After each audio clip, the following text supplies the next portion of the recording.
दोस्तों, साउथ की one of the best movie Baahubali ने अपने सीक्वल के बाद अगर फिर से कमबैक किया है तो वो किया है एनिमेशन में, जिसका टीज़र रिलीज़ होने के साथ इससे भी कोई इसकी बहुत वेट थी। बाहुबली की एनिमेशन में टोटल 9 पार्ट हैं, जिनमें से मेकर्स ने सिर्फ अभी 2 ही रिलीज़ किए हैं। तो चलिए 1 बाय 1 एक्सप्लेन करते हैं इन दोनों एपिसोड की स्टोरी आपके इसी चैनल प्राइम एक्सप्लेनर पर। फर्स्ट एपिसोड की स्टार्टिंग में कटप्पा दोनों बाहुबली मूवी को ब्रीफ करते हुए कहता है कि राजमाता शिवगामिनी के समय में अगर वह माहिष्मति के सिर का ताज थी तो माहिष्मति के हाथों की तलवार था मैं कटप्पा। जहाँ एक तरफ बाहुबली ने अपने दुश्मनों का डटकर सामना किया, लेकिन वहीं दूसरी तरफ उसके भाई ने ही उसकी पीठ पर खंजर घोंप दिया था। और अमरेंद्र बाहुबली की मौत के बाद माहिष्मति के सिंहासन पर बैठा था भल्लाल देव, लेकिन माहिष्मति के सिंहासन पर बैठने के बावजूद वह प्रजा के दिल पर राज नहीं कर पाया। इसी कारण जब अमरेंद्र बाहुबली के बेटे महेंद्र बाहुबली ने माहिष्मति को अपने हाथों में लिया तो वह राज्य और भी उन्नति कर पाया था। लेकिन इससे पहले भी माहिष्मति का एक सच है जिसे आज तक कोई भी नहीं जानता। वह कहानी है माहिष्मति और बाहुबली के जीवन की एक ऐसी गाथा की जिसमें बाहुबली को बहुत सी चुनौतियों का सामना करना पड़ा था, जिसके साथ ही यह सीरीज शुरू होती है।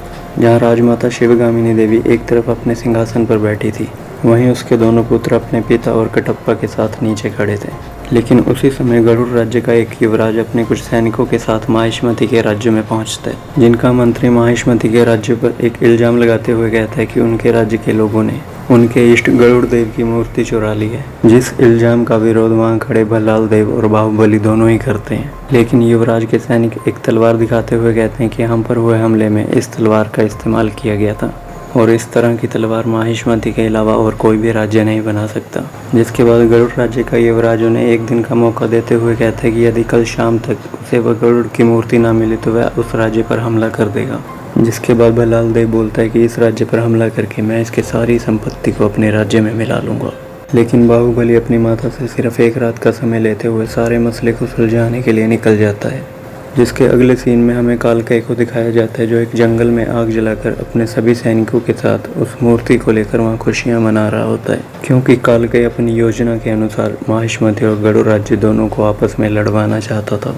लेकिन कालकेय की इस योजना पर तब पानी फैल जाता है जब वहाँ पर बाहुबली पहुँच जाता है। जिसके बाद बाहुबली कालकेय के कुछ सैनिकों को वहाँ ख़त्म कर देता है और तब कालकेय खुद बाहुबली का सामना करने के लिए आगे आता है। लेकिन बाहुबली की तलवार की रफ्तार के आगे कालकेय के सभी वार खाली जाते हैं। जिसके बाद बाहुबली उस गरुड़ मूर्ति को लेकर नदी में छलांग लगा देता है, लेकिन फिर भी कालकेय के सैनिक उस पर तीरों से हमला करना शुरू कर देते हैं और बाहुबली नदी के नीचे जाकर बच जाता है। लेकिन इसके साथ ही कालकेय उस पर एक जहर वाले तीर का वार करने लगता है और उसी समय कटप्पा अपने सैनिकों को लेकर नदी के दूसरी तरफ पहुंच जाता है और कालकेय के सैनिकों पर तीरों से वार कर देता है। जिस वार के चलते कालकेय के बहुत से सैनिक घायल हो जाते हैं और बाकी बचे हुए सैनिक वहां से भाग जाते हैं। और इसके साथ ही बाहुबली नदी से बाहर आ जाता है और कटप्पा को बोलने लगता है, मामा मुझे बचाने का आपको बहुत शौक है ना। जिसके बाद कटप्पा बाहुबली को कहता है कि मुझे तुम्हें बचाने का शौक है और तुम्हें मुसीबतों में पड़ने का। जिसके अगले दिन जब गरुड़ राज्य का युवराज माहिष्मति में पहुंचता है और उन्हें कहने लगता है कि क्या आप मूर्ति वापस करना चाहते हैं या फिर लड़ना चाहते हैं, आप दोनों में से कुछ भी चुन सकते हैं। लेकिन तभी बाहुबली उसे गरुड़ की मूर्ति देते हुए कहता है कि यह सारी योजना कालकेय की थी, जो हम दोनों राज्य को लड़वाना चाहता था।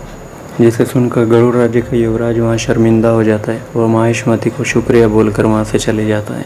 जिसके अगले दिन जब बाहुबली कटप्पा के साथ तलवारबाजी कर रहा होता है, तब कटप्पा उसे कहता है कि तुमने गरुड़ राज्य को युद्ध करने से बचा लिया। जिस पर बाहुबली कटप्पा को कहता है कि कालकेय जैसा राजा किसी योजना के साथ इस प्रकार का युद्ध नहीं कर सकता और मुझे लगता है कि उसकी योजना के पीछे किसी और का हाथ है।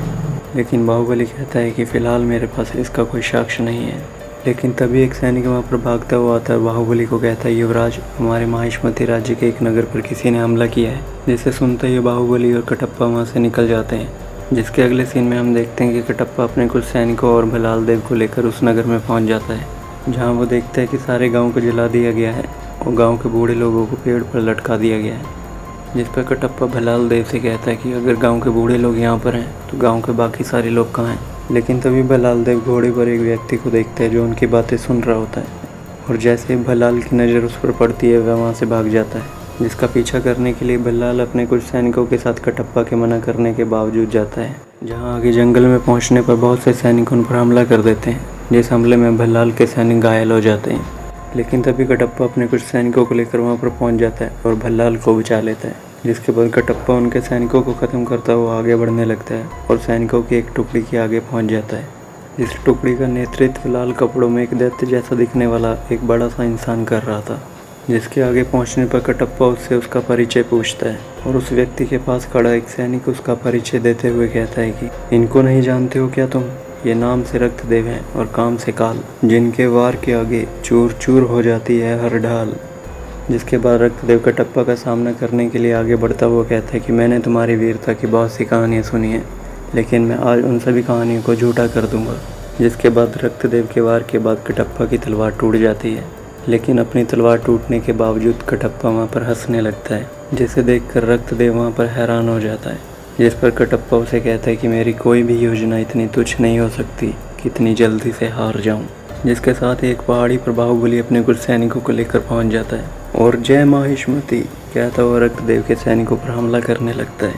जिसके बाद रक्तदेव माहिष्मती को अपने गुस्से की आग में जलाने के लिए एक टैंक भेजता है, जिस टैंक से निकलते हुए गोलों के सामने बाहुबली के सैनिक टूटने लगते हैं। जिसके बाद सैनिक बाहुबली से कहने लगते हैं कि युवराज, इनके ढाल के आगे हमारी तलवार चूर चूर होने लगती है, हम इनका सामना कैसे कर सकते हैं।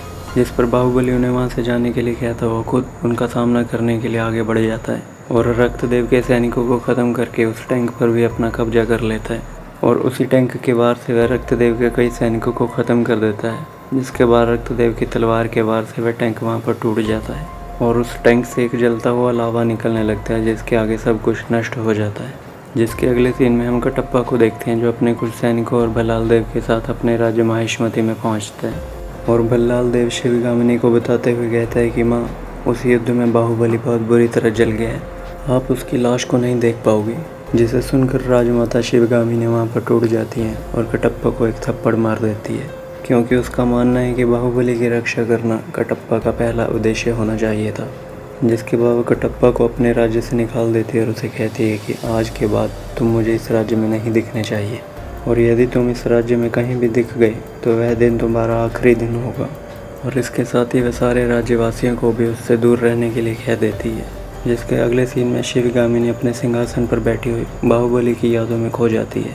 जिसके बाद एक दिन जब भल्लाल का पिता उस सिंहासन को खाली देखता है तो वह भल्लाल को कहने लगता है कि भल्ला, मैं इस सिंहासन पर तुम्हें बैठते हुए देखना चाहता हूँ, ये सिंहासन तुम्हें आवाज़ दे रहा है।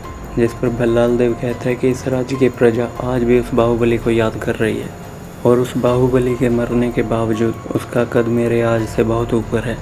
जिस पर उसका पिता कहता है कि ये अच्छा हुआ है कि उसकी मौत तुम्हारे हाथों से नहीं हुई। जिस पर भल्लाल देव कहता है कि मैं उसके खून से हाथ रंगना ही नहीं बल्कि पूरा नहाना चाहता था। मैं उस बाहुबली को अपने हाथों से ख़त्म करना चाहता था, लेकिन मेरी ये इच्छा अधूरी रह गई है। जिसके अगले सीन में हमें रक्तदेव के राज्य को दिखाया जाता है, जहाँ माहिष्मती के बंदी सैनिकों से ज़बरदस्ती काम करवाया जा रहा था। जिसके बाद जब ज़्यादा गर्मी होने पर एक व्यक्ति वहाँ पर गिर जाता है तो वह सैनिक उस पर कोड़ों से वार करने लगता है और वह उसे रेंगते हुए मजदूरी करने के लिए कहता है। लेकिन तभी हमें पता लगता है कि बाहुबली उस राज्य में गुप्त वेश में रह रहा था जो उस सैनिक को ख़त्म कर देता है और वह बूढ़ा उसे कहने लगता है कि तुम यहाँ से चले जाओ बेटा, वो सैनिक तुम्हें ख़त्म कर देंगे। जिस पर बाहुबली कहता है कि अकेले जाना होता तो मैं कब का चला जाता, लेकिन अगर मैं यहाँ से जाऊँगा तो मैं सबको लेकर ही जाऊँगा। जिसके साथ ही बाहुबली क्राउन ऑफ ब्लड का फर्स्ट एपिसोड यहाँ ख़त्म हो जाता है। तो चलिए जल्दी मिलते हैं इसके सेकंड एपिसोड के साथ आपके इसी चैनल प्राइम एक्सप्लेनर पर। तब तक के लिए इस चैनल को लाइक करें, सब्सक्राइब करें and stay connect to continue.